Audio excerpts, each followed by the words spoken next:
Dimasa writers ফোরামের সভাপতি মুক্তেশ্বর কেম্প্রাই বরাক উপত্যকার ভাষা শহীদদের বাংলাদেশী বলে মন্তব্য করায় অঞ্চলে প্রবল ক্ষোভের সৃষ্টি হয়েছে। ভাষা ও আত্মসম্মানে আঘাতের অভিযোগে একাধিক সংগঠন তাকে বিরুদ্ধে মামলা দায়ের করেছে, তবে এখনও গ্রেপ্তার হয়নি।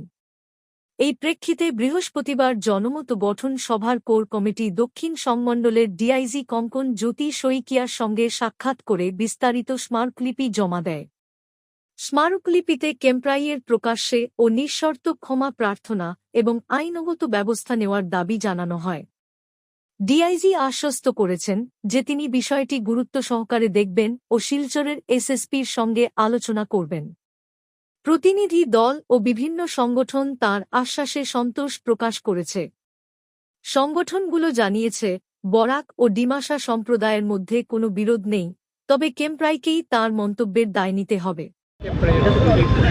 আমরা এইমাত্র ডিআইজি স্যারের সাথে দেখা করে এসেছি, বাকিটা আপনারা শুনলেন। কিন্তু আমাদের মূল কথাটা হলো যে ক্যাম্প্রাই যে ব্যক্তি ক্যাম্প্রাই, আমাদের এই প্রতিবাদ বা আমাদের এই চাওয়াটা ব্যক্তি ডিমাসা ক্যাম্প্রাইয়ের উপরে, পুরো জনগোষ্ঠীর উপরে না।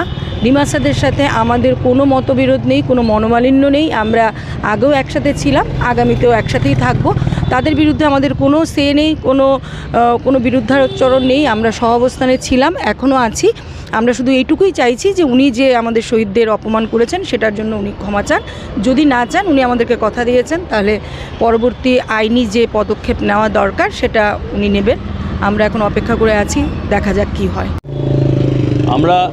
আপনারা সবাই জানেন যে মুক্তেশ্বর কেম্প্রাই আমাদের ভাষা শহীদদের নিয়ে যে একটা মন্তব্য করেছেন, এরই প্রেক্ষিতে আমরা গত 29শে অক্টোবর শিলচর শহরে বরাক উপত্যকার প্রায় 29টি সংগঠন একসঙ্গে মিলিত হয়ে আমরা একটি সভা করেছিলাম ইরোলা হোটেলে। সেখানে শিলচর শহর সহ বিভিন্ন জায়গা থেকে প্রায় 150 জন উপরে সংস্কৃতি কর্মী সহ সবাই উপস্থিত ছিলেন। সেই সভা থেকে সবাই এর প্রতিবাদ জানিয়েছিল এবং আমরা চাইছি অতি সত্বর যেন মুক্তেশ্বর কেম্প্রাইকে আইন অনুযায়ী ব্যবস্থা নেওয়া হয়। এই ব্যাপারে আজ আমরা ডিআইজি মহোদয়ের সঙ্গে দেখা করেছি। উনি আমাদের কথা দিয়েছেন, উনিও চেষ্টা করছেন যাতে অতি সত্বর উনি ক্ষমা চেয়ে নেন, না হলে যেন আইন অনুযায়ী ব্যবস্থা নেয়। সেই সঙ্গে আরেকটি কথা বলছি যে ডিমাসা সাহিত্য সভা থেকেও এর তীব্র নিন্দা জানানো হয়েছে। তাদের সঙ্গে আমাদের কোনো বিরোধ নেই। আমরা দশকের পর দশক ধরে আমরা শিলচর কেন সুপুরো বরাক উপত্যকায় আমরা সবাই একই সঙ্গে বসবাস করে আসছি। আমাদের মধ্যে কোনো বিরোধ নেই।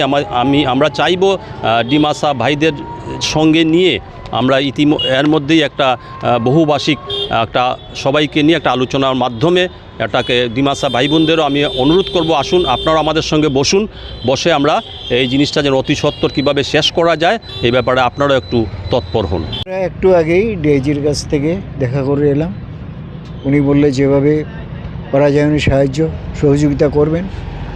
এখানে মূল বক্তব্য হচ্ছে আমাদের যে আজকের ব্যাপারটা সেটা শুধু কেম্প্রাই সাহেবকে নেই, উনার বক্তব্যে আমরা ভীষণ ক্ষুব্ধ। কাজে উনি যাতে এটার শেষ করেন। কাজেই আমাদের আজকে এত বছর ধরে আমরা বিভিন্ন জাতি জনজাতি গোষ্ঠী একসাথে আছি, আমাদের মধ্যে কোনোদিনও এর ধরনের সংঘাত ঘটেনি। কাজেই আমাদের সাথে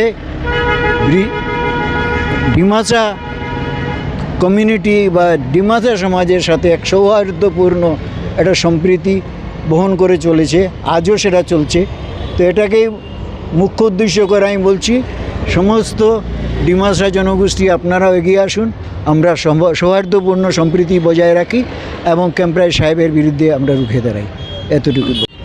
আমরা বিভিন্ন সংগঠনের পক্ষ থেকে আজকে মাননীয় ডিআইজি মহোদয়ের সঙ্গে আমরা দেখা করেছি।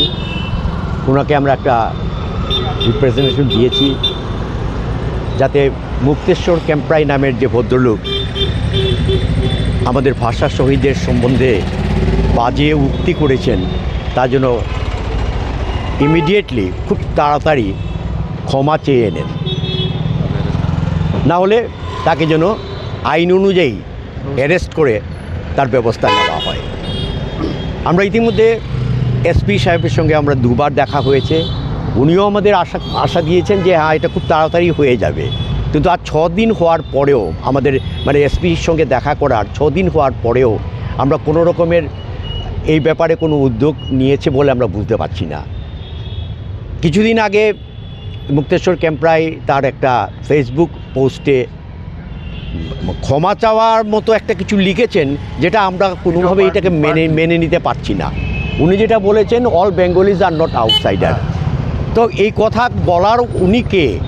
বাঙালি কে আউটসাইডার কে না? আমরা চেয়েছি ভাষা শহীদের সম্বন্ধে যে উনি আপত্তিকর মন্তব্য করেছেন, সেই আপত্তিকর মন্তব্যটা জন্য উনি যেন ক্ষমা চেয়ে নেন।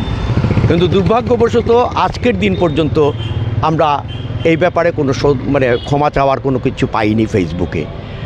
আমরা ডিআইজি মহোদয়ের সঙ্গে কথাবার্তা বলেছি, উনি খুব সহযোগিতা করবেন বলে আশ্বাস দিয়েছেন আমাদের, এবং এসপির সঙ্গে উনি নিজেও কথা বলবেন এবং এই বিষয়ে যাতে যথোপযোগ ব্যবস্থা নেওয়া যায় তার জন্যে উনি একটা ব্যবস্থা নেবেন বলে আমাদের বলেছেন। এখন আমরা অপেক্ষা করব, আমরা আশা করব যেমন প্রশাসন যেন এই ব্যাপারে খুব তাড়াতাড়ি পদক্ষেপ নেয়, কারণ এই শহরের যারা আছেন সবাই বাসিন্দা, সবাই শহীদদের শ্রদ্ধার সঙ্গে স্মরণ করেন। এইভাবে শহীদদের অপমান কেউই সহ্য করতে পারবে না।